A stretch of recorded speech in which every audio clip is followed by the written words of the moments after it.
capítulo número 1, verso número 7.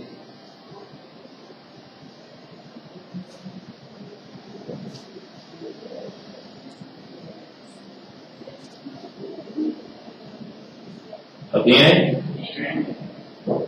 Y si leemos la palabra del Señor, lo hacemos en el nombre del Padre, del Hijo y del Espíritu Santo. Amado Dios, le damos muchas gracias, Señor amado, por esta palabra. Nos dice el Señor, porque muchos engañadores han salido por el mundo, que no confiesan que Jesucristo ha venido en carne. Quien esto hace es el engañador y el anticristo. Amén. Sí, hasta ahí la lectura. Inclinemos nuestro rostro y hagamos una oración. Padre, en el nombre de Jesús, Señor amado, te agradezco, mi Dios, mi Padre, ya que usted es quien a la verdad pone en nuestros corazones, Señor amado, el mensaje para cada uno de sus hijos. Señor mi Dios, permítenos en este tiempo el poder recibir de usted la palabra, el poder, oh Dios amado, Señor, asimilar esta palabra para poderla poner por obra. Ayúdanos, Espíritu Santo, en este tiempo tu pueblo pueda aprender de ti, pueda extraer de ti, Señor amado, ese mensaje conforme a la necesidad que ellos puedan llegar, Dios, a tener. Ministra sus vidas, Señor amado, te lo suplico. Y permítenos, Señor, Padre, que en esta preciosa noche, cada uno de tus hijos, asimilando la enseñanza, Padre, la puedan poner por obra. Permítenos sacar a otros también del error, del engaño de Satanás, mi Señor. Y que en este tiempo, Señor, tu pueblo no solamente te ha percibido, sino que puedan también ellos ser instrumentos de poder, de gloria y de honra, al traer a otros al conocimiento de Jesús. Señor, de la misma forma, mira a cada uno de tus niños, cuales han subido, mi Dios, para poder, oh Dios amado, también ser instruidos, mi Dios, para que tu temor pueda también coexistir en sus pequeñas vidas. Ministralo, Señor amado, también a ellos, y que tu gracia y tu misericordia, Padre, se manifieste con poder en medio de cada uno de nosotros. Te lo imploro en el dulce nombre de Cristo Jesús y te doy gracias, mi Señor. Amén y amén. Segunda carta de Juan, capítulo 2, verso 1, dice el Señor, porque muchos engañadores han salido por el mundo que no confiesan que Jesucristo ha venido en carne. Termina diciendo, quien esto hace es el engañador y el anticristo. Ahora bien, vamos a entrar en materia en esta preciosa noche. Sabrá usted en la carta de Juan, y yo creo que se dio con bastante énfasis en los 6 primeros versículos, cómo Juan instó de una manera pero muy, muy acentuada, sin darle un realce a la veracidad, de la verdad que Cristo implantó en medio de aquellos que le recibieron. Si usted quiere recordar aquello que le estoy mencionando, venga conmigo por favor, al versículo número 1 del verso del capítulo también número 1. Dice el Señor en la parte final, nos dice, sino también todos los que han conocido, ¿lo tiene? La verdad. Verso 2 dice, a causa de la verdad que permanece en nosotros y estará para siempre en nosotros. Verso 3 dice, sea con vosotros, con vosotros gracia, misericordia y paz de Dios y Padre del Señor Jesucristo, Hijo del Padre, en verdad y en amor. Ahora, todos estos pasajes bíblicos, aún hasta el versículo número 6, se anuncia acerca de la verdad implantada en la iglesia. Pero lo único que hace el apóstol Juan es preparar el corazón de la iglesia para dar una advertencia. Mi amado hermano Juan, está haciendo mucho énfasis en la verdad de Cristo, en la doctrina de la verdad de Jesús. ¿Para qué? Para poder prevenir una penosa y lamentable transición que la iglesia tendría que asimilar también. Yo creo que usted conoce y reconoce perfectamente allá en el Evangelio de Mateo las palabras de Jesús en cuanto a los postreros tiempos. Venga rápidamente, por favor, conmigo. Acompáñenme al Evangelio según San Mateo. Vamos a tomarlo solamente como una pequeña ilustración. En el Evangelio de Mateo, capítulo número 24. Recuerden lo que dice el versículo número, ya lo hemos leído en otras oportunidades y en otras enseñanzas también. Sí, Mateo 24, versículos 4 y 5. Mira lo que nos dice el Señor. ¿Lo tienen? Dice la Escritura, respondiendo Jesús les dijo, mirad que nadie os engañe, porque vendrán muchos en mi nombre diciendo, yo soy el Cristo, y también dice ahí, y a muchos engañará. La advertencia de Jesús obviamente fue una advertencia general para toda la iglesia, pero ya recuerde, ¿en qué año aproximadamente fue escrita la carta segunda de Juan? Ya esto yo ya lo di este dato. ¿En qué año aproximadamente se escribe la carta de Juan? Estoy tomando una lección para que reciba doble curado, doble pan de dulce para mañana. ¿En qué año? Entre el año 90 y 95 después de Cristo. Amén. Ya habían pasado, bueno, pongamos redondeemos, como un siglo prácticamente, o aproximadamente, luego de el advenimiento de Jesús. Mi querido hermano, esa palabra que Jesús ya la había preanunciado desde antes, en los tiempos de Juan, siendo él ya un anciano, cuando va al versículo número 7 nos dice, porque muchos engañadores, aquí ya la advertencia de Jesús estaba en todo su apogeo, ya no era una anunciación de algo al futuro, era ya una triste realidad. Dice el texto bíblico, porque muchos engañadores han salido por el mundo, es decir, ya estaban, digamos, regados, ya estaban de alguna manera así propagados por en medio de la iglesia. Y esos engañadores, mi querido hermano, obviamente buscaban la destrucción de la sana doctrina. En este caso particular, cuando uno va a la primera carta de Timoteo, si me acompaña por favor, allá en la primera carta de Timoteo, en el capítulo número 4, veamos por favor qué nos dice el verso primero. Primera de Timoteo 4, verso 1.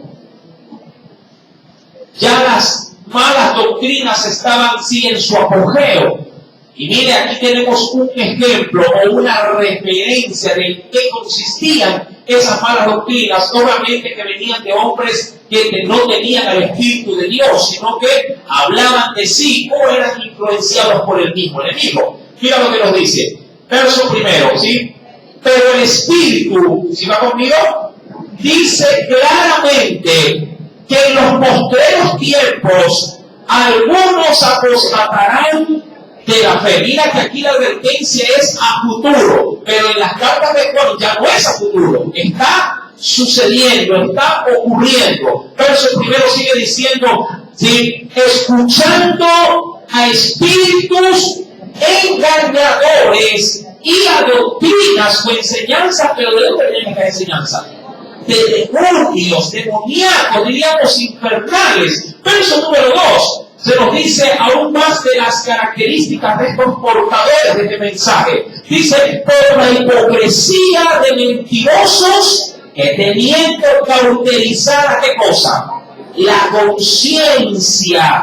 Prohibirán, en ese entonces no lo hacían, pero prohibirían casarse y mandarían abstenerse de alimentos que Dios creó, para que con acción de gracias participasen de ellos los creyentes y los que han conocido la verdad. Eso obviamente, esos últimos indicios formaban parte de una gama, de una variedad de doctrinas de demonios.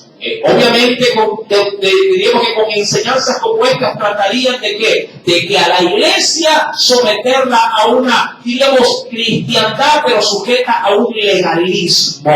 Eso, mi amado hermano, claro está, se veía a futuro. Pero en las cartas de Juan ya no se lo ve a futuro, se ve como un mal que estaba latente y que obviamente haría mucho, pero mucho daño a la iglesia. Claro, a una iglesia que no tuviese el fundamento de la verdad.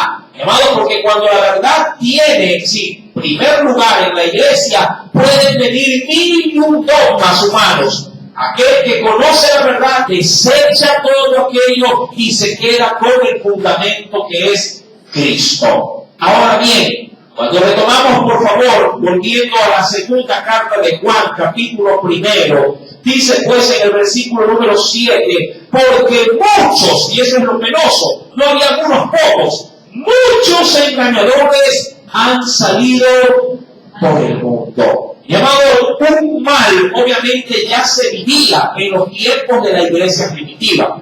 Ya usted creo que reconoce cuando se estudió la carta del libro de los Hechos de los Apóstoles, que ya habían personas cristianas judaizantes, no sé si recordará esas enseñanzas en su debido momento, que obligaban a los cristianos, gentiles, obligaban a cumplir ciertos requisitos de ¿qué? De la ley. Los obligaban, entre muchas cosas, ¿a qué?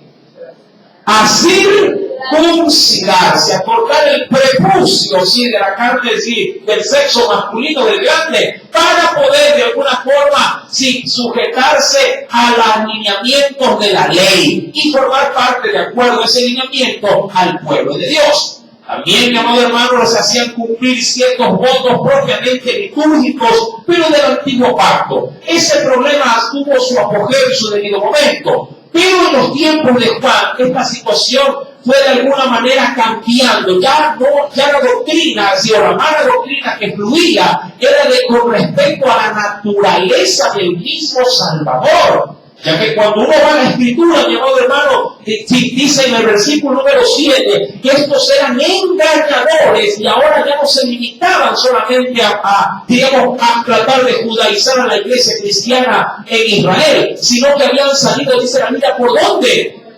Por el mundo. Y cuando habla de por el mundo, habla de todo el mundo cristiano, o por lo menos hasta donde el Evangelio había podido ser esparcido. Una referencia adicional, si me acompaña la segunda carta de Timoteo, si veamos una referencia adicional, en la segunda carta de Timoteo, se nos dice, allá en el capítulo número 3,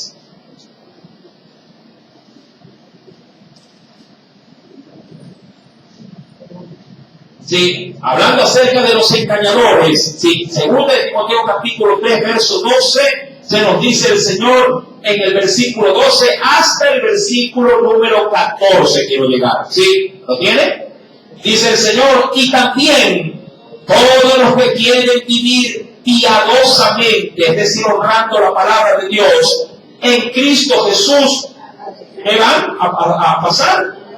Padecerán persecución. Verso 3, aquí quiero llegar. Mas los hombres, mas los malos hombres y los, póngale ahí la énfasis, engañadores, irán de mal en peor, engañando, pero también sin darse cuenta, ¿qué sucederá con estos engañadores?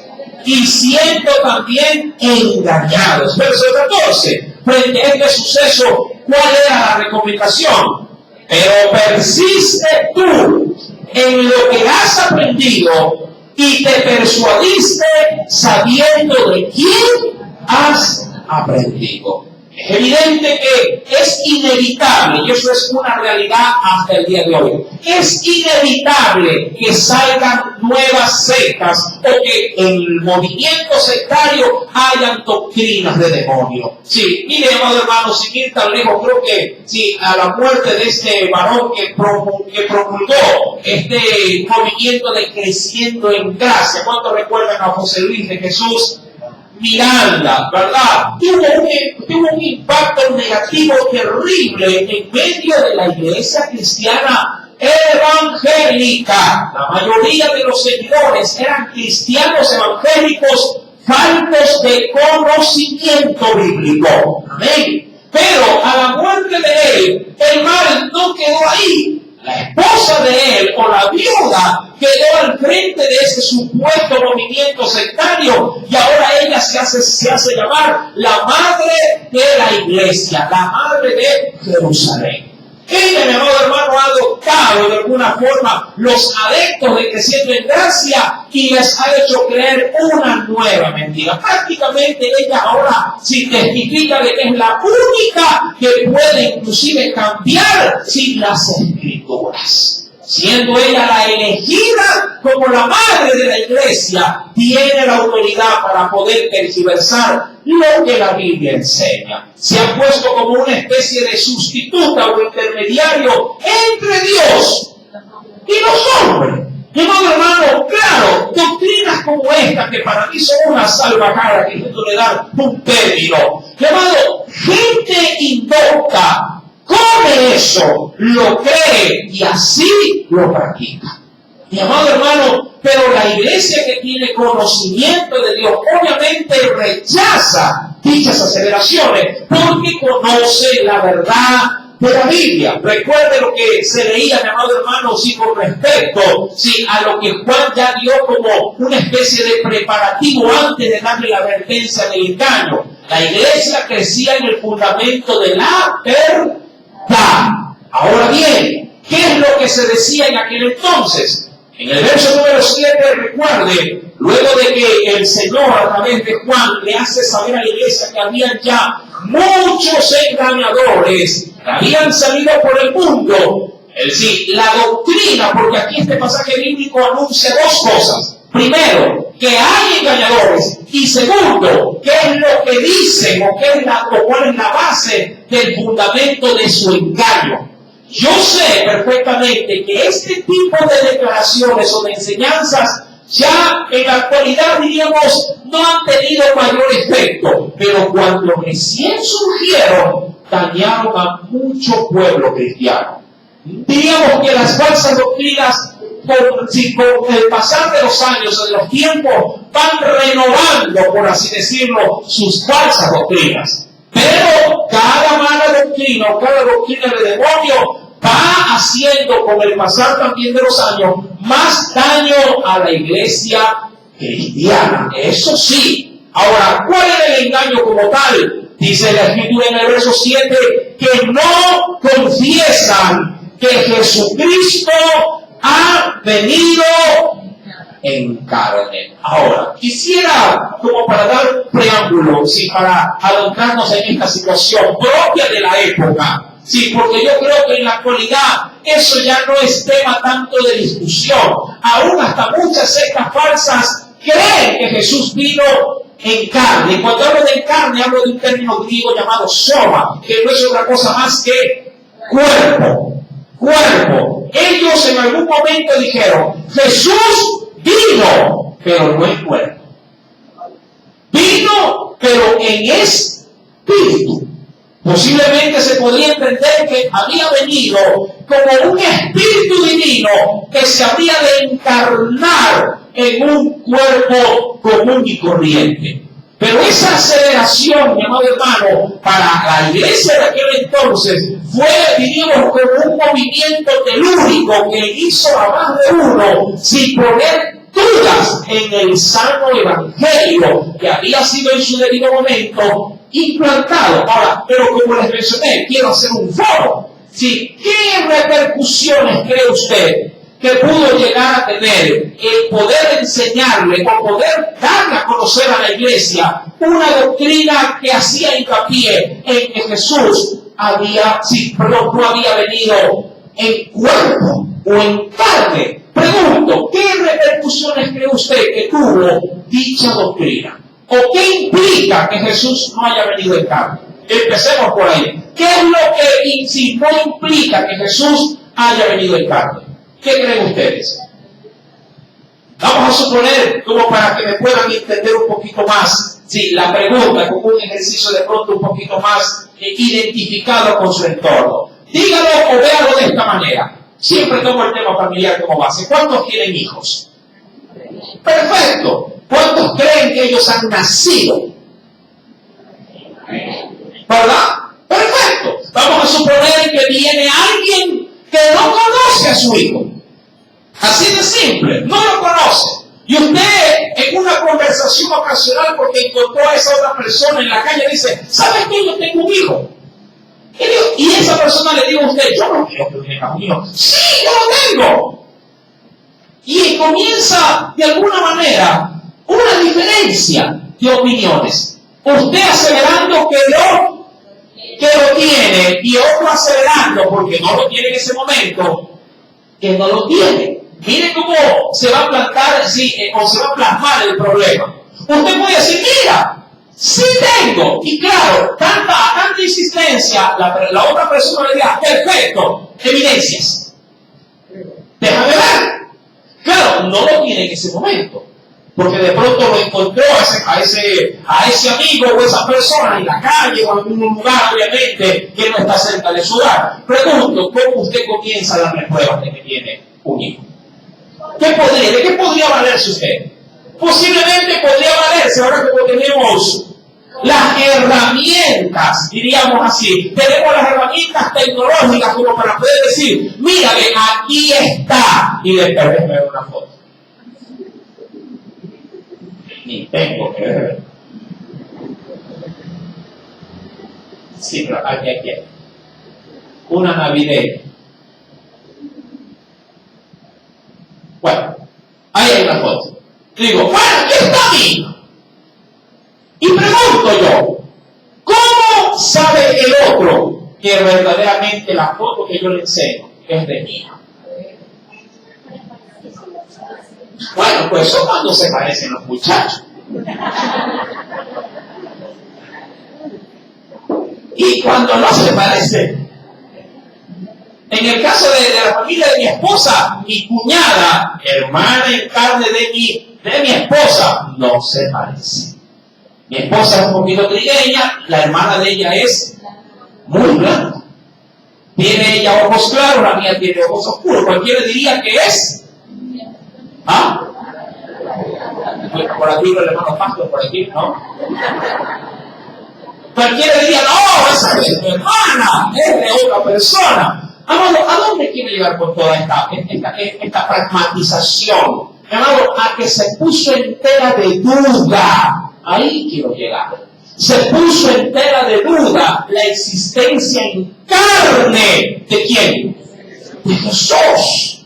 Obvio, si alguien aseveraba de que Jesús no había venido en carne, también implícitamente estaba debilitando las bases doctrinales de la salvación. Porque si Jesús solamente había venido en espíritu, es decir, como un ser espiritual que tomaba posesión de un cuerpo, era evidente, mi amado hermano, que no se había completado de manera integral el propósito de Dios para poder traer una eficaz salvación al mundo entero. Mi amado hermano, se estaba desvalorizando el plan de la salvación. He ahí, diríamos, el gran dilema de muchas corrientes filosóficas. Usted sabe bien que en el libro de Hechos de los Apóstoles ya había un problema de filosofía en cuanto a la fe. ¿Se acuerda usted de las dos corrientes filosóficas? Dos había. ¿Quién era? Sí, por ahí va, pero tenía un nombre más particular. Eran los estoicos. ¿Y quién más? Doble colado, mañana aprovechen. Y los que comenzaron los dos. Y los epicúreos. ¿Se acuerdan ustedes del libro de los Hechos? Usted tiene una mente más fresca que la mía. Sí, había ya dos corrientes filosóficas que decían que se podía simplemente aseverar, que sea una corriente, solo aquello que se podía comprobar, palpar. Era una corriente que había en los tiempos del apóstol Pablo. Sí, mientras que los otros simplemente estaban preocupados en el ser, ¿sí? En aquello que me podía causar placer, todo lo que me causaba placer y no hacía daño con ese placer a otro, también era receitado. Esas corrientes, mi hermano, manipulaban toda Roma y todo el sistema social de la época. Cuando llega el Evangelio de Cristo, mi hermano, ese sistema choca con la doctrina del Salvador. Y muchos cristianos gentiles tuvieron que adoptar una nueva forma de ¿qué? de pensar. Su pensamiento ahora tenía que ser renovado. Por eso que Pablo escribía: renovaos en el espíritu de vuestro entendimiento. Es decir, desecha esa corriente filosófica y adopta el evangelio de Cristo. Mi amado, esta nueva corriente estaba comenzando a hacer mucho daño en medio de la iglesia cristiana. Agregado a esto, recuerden, la persecución de un nuevo emperador. Recuerden que Domiciano estaba entre la lista de los 10 peores emperadores en función de los que habían dado martirio y muerte a los cristianos. Quisiera complementar este texto bíblico con las advertencias que también dio el apóstol Pedro con respecto a los falsos cristos o los engañadores de su época también. Venga conmigo, por favor, a la segunda carta del apóstol Pedro.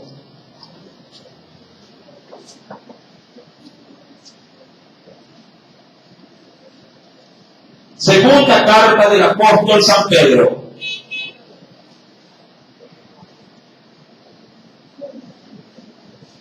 ¿Lo tiene? En el capítulo número 2.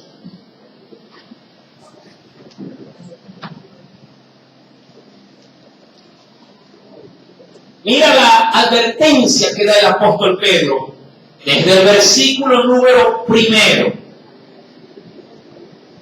al 2. ¿Lo tiene? Estas doctrinas fueron muy dañinas. Mira lo que dice el Señor. Pero hubo, y esto es como que recién había ocurrido, pero hubo también falsos profetas ¿en dónde? Entre el pueblo, como habrá futuro entre vosotros falsos también maestros, que introducirán encubierta o escondidamente herejías. Una herejía es una doctrina, mire, malversada de la verdad. Una herejía, podemos decir, es hacer decir que Jesús con su sacrificio no nos salvó, sí, de nuestros pecados.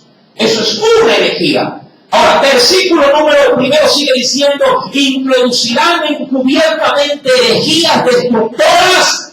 ¿Y qué pasará? ¿Qué busca esa herejía?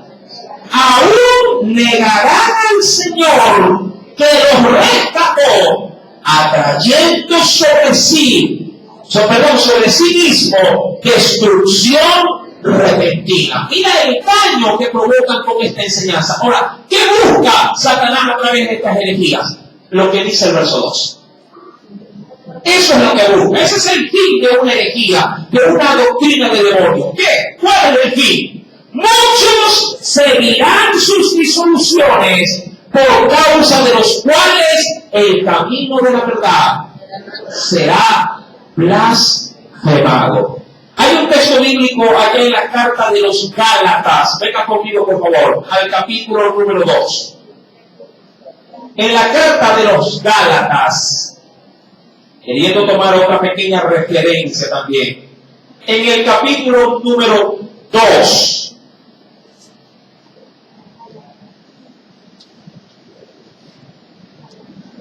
esta es una referencia a manera de ejemplo. ¿Se acuerdan acerca de aquello que hablé? Sí, de cómo a veces los cristianos judíos querían judaizar a los cristianos gentiles. Mira, aquí tenemos un ejemplo. Gálatas capítulo 2, verso 3 al 5. ¿Ya lo tiene? Gálatas capítulo 2, verso 3 al 5. Dice el Señor ahí: mas ni aun Tito era un discípulo del Señor, y era griego, mas ni aun Tito, que estaba conmigo con todo y ser griego, fue, ¿qué cosa dice, mi amado hermano? Mira, fue obligado ¿a qué? A circuncidarse. Mire, ahora, ¿por qué tomo esta pequeña referencia? Porque hasta uno puede llegar a ser Cosas que cuando uno está verdaderamente cimentado en la fe, si no estaría ni porque así le pagaran, estaría dispuesto a hacerlo. Pero cuando el engaño viene tan sigilosamente, tan, digamos, camufladamente, y uno no se da cuenta y lo percibe y lo acepta, puede terminar cediendo a cosas que antes ni por aquí se hubiese imaginado. Es como que, sí, ha pasado, y de hecho conozco a una hermana que tiene a sus padres, que sin darse cuenta entraron en una iglesia y se volvieron a bautizar. Ya eran bautizados, ya habían recibido al Señor y habían aceptado la fe de manera genuina y habían dado el paso de obediencia a través del bautismo. Pero llegaron a una iglesia cristiana y les dijeron, no, deben de bautizarse para aceptar también la creencia de la denominación. Y yo pregunto, ¿dónde se nos dice en la Biblia que uno se bautiza para aceptar la creencia de la denominación? No hay en la Biblia. Pero la pregunta es, ¿cómo se dejaron convencer? ¿Cómo se dejaron engatusar con esa doctrina? Y hablando de creyentes que aún, podría decirlo, eran hasta más viejos que yo en la fe. Mi amado hermano, esto es un caso particular en la Biblia. Tito, que estaba con Pablo, conmigo dice ahí, con todo y ser griego, fue obligado a circuncidar. Si dice el verso 4, ¿lo podría leer?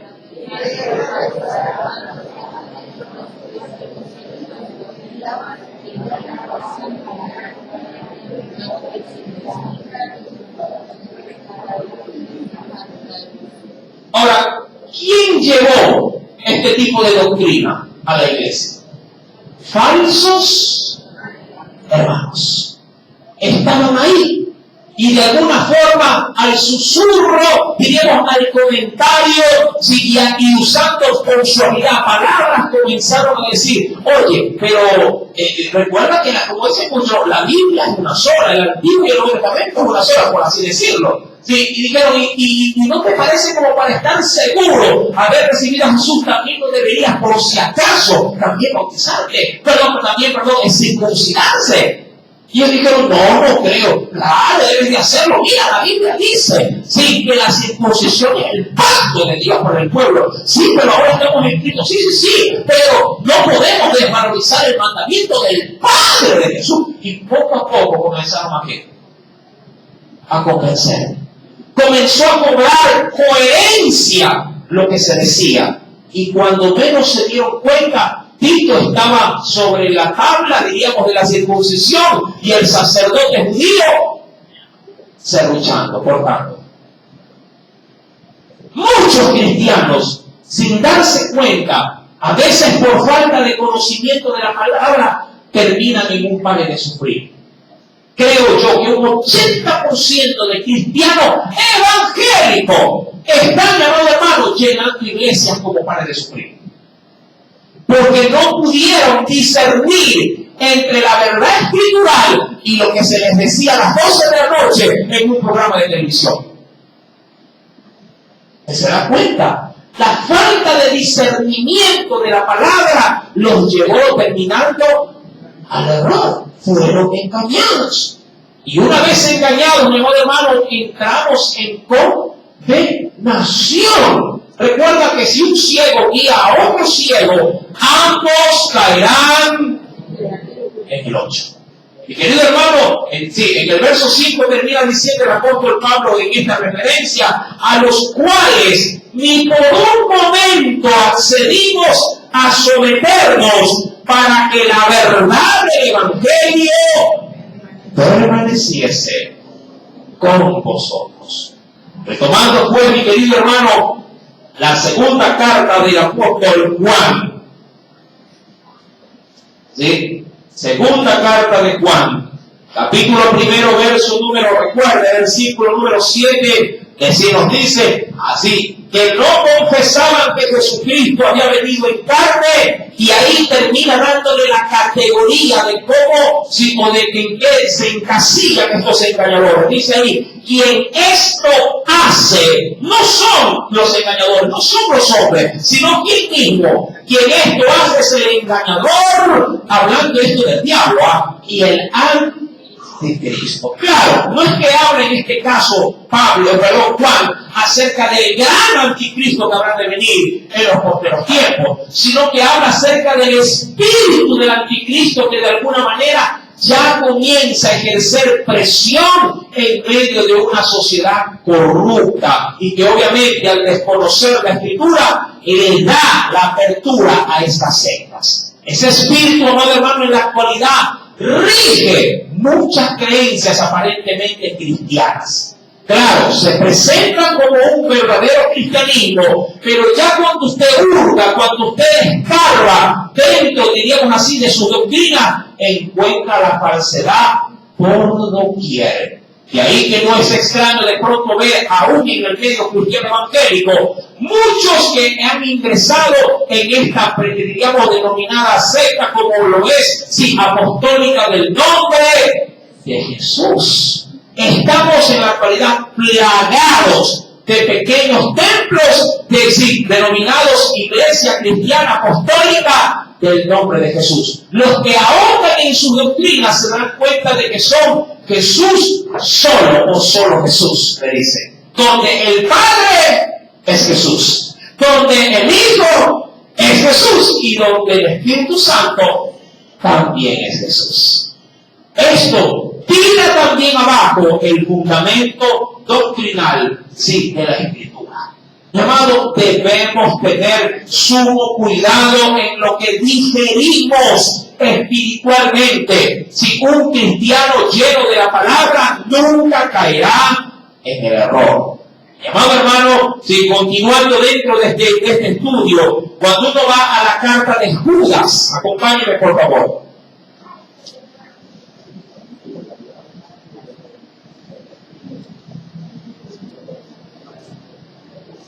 Estos herejes o engañadores tienen una calificación por parte de este apóstol. Judas, capítulo 1, verso número 10. Con esto termino. Judas, capítulo 1, verso número 10 en adelante. ¿Lo tienen? Hablando de estos engañadores, mira lo que dice el Señor. Judas 10, antes de Apocalipsis. Pero estos blasfeman de cuantas cosas, por eso es que nace el error. ¿Qué dice? De cuantas cosas no conocen y en las que por naturaleza conocen, ¿qué termina pasando? Se corrompen como animales irracionales. Diría cualquier hermano, ¿qué es duro? Hermano, pregunto yo, ¿qué es más duro? Estar sometido, ojo, si de pronto por ignorancia, a un error que diríamos en sí mismo que no afecte a los demás, o teniendo algún tipo de conocimiento, darle una mala interpretación hasta el punto de arrastrar a otros al error también. Yo digo, es pasable que alguien no sepa sumar, leer o escribir. Diríamos, es admisible poder de alguna forma tener estas falencias, pero eso en nada le va a afectar para ser salvo. A Dios no le interesa, la verdad, si hablamos de términos de salvación, si usted sabe leer, escribir, si no sabe ciencias sociales o si no tiene algún conocimiento de computación. A Dios eso no le afecta. Lo que sí le afecta a Dios es que el hombre tenga un mal conocimiento de Él. Es decir, de Dios mismo. Eso sí le afecta a Dios. Porque si usted tiene una mala concepción de Dios, obviamente su error lo conducirá a muerte. ¿Sí me está entendiendo? Mientras que un verdadero y sano conocimiento de Dios le puede llevar a ser libre y por ende a tener la seguridad de la salvación en su vida.